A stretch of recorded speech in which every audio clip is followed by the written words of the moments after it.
Hello guys, so ಇದು ನಂದು 32nd week of pregnancy, the last day. So ನಾಳೆಯಿಂದ ನಾನು 33rd ವೀಕ್ ಸ್ಟಾರ್ಟ್ ಆಕೈತಿ. ಸೊ ಜಸ್ಟ್ ಇನ್ 8 ವೀಕ್ಸ್ ಅಷ್ಟೇ ಉಳ್ದಾವ. ಹಾಗಾಗಿ ಡಾಕ್ಟರ್ ನನಗೆ ವಾರದಾಗ 1-2 ಸತಿ ಈ ಥರ ಗ್ಲೂಕೋಸ್ ಟೆಸ್ಟ್ ಮಾಡಂತ ಹೇಳಿದರು. ಸೊ ಹಂಗಾಗಿ ಖಾಲಿ ಹೊಟ್ಟಾಗ ಎದ್ದ ತಕ್ಷಣ ನಾನು ಟೆಸ್ಟ್ ಮಾಡಿದೆ, ನಾರ್ಮಲ್ ರೇಂಜ್ನಾಗ ಬಂದಿತ್ತು. ಅದಾದಮೇಲೆ ಚೆರಿ ನಾನು ಇಬ್ಬರು ಕೂಡಿಸಿ ಹೊರಗೆ ಬಿಸ್ಲಾಗ ಒಂಚೂರು ವಾಕ್ ಮಾಡೋಣ ಅಂತೇಳಿ. ಸೊ ಚೆರಿ ಫುಲ್ ಜೋರ್ದಾರ್ ಕ್ಯಾಟ್ ವಾಕ್ ಮಾಡಿದ್ಲು.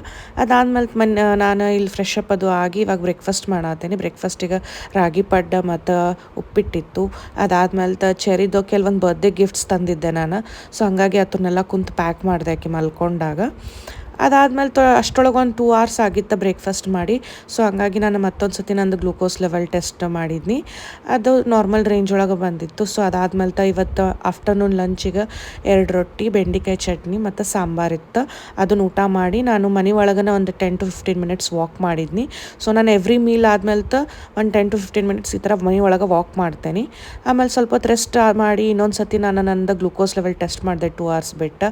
ಸೊ ಆವಾಗೂ ನಾರ್ಮಲ್ ರೇಂಜೇ ಇತ್ತು. ಸೊ ಆಮೇಲೆ ಚೆರಿನ ರೆಡಿ ಮಾಡಿಸ್ಕೊಂಡು ನಾನು ಡ್ಯಾನ್ಸ್ ಕ್ಲಾಸಿಗೆ ಹೋದ್ನಿ.